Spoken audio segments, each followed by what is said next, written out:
Je suis si honorée de vous rencontrer. Comment vous gérez le fait que les gens vous considèrent comme le meilleur acteur au monde? Eh bien, je pense...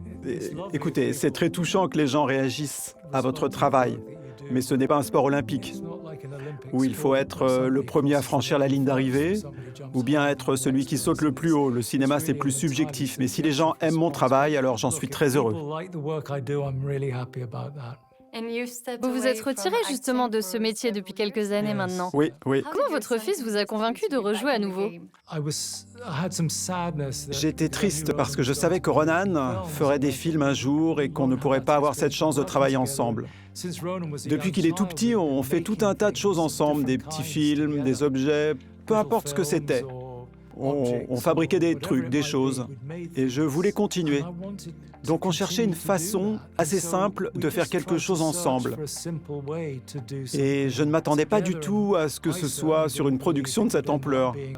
Je pensais que ce serait un petit film qu'on ferait entre nous. Et sur le tournage, qui se comportait le plus comme un père? Vous savez, je me suis complètement trompé. Il y a eu des moments, pas avec tout le monde, mais certaines personnes ont pu être assez condescendantes envers Ronan sur le tournage. Si j'avais vu ça se produire avec quelqu'un d'autre, j'aurais immédiatement réagi en disant « Ne parle pas comme ça au réalisateur ». Et ça aurait été réglé sur le champ. Mais là, je ne pouvais pas, car c'est mon fils.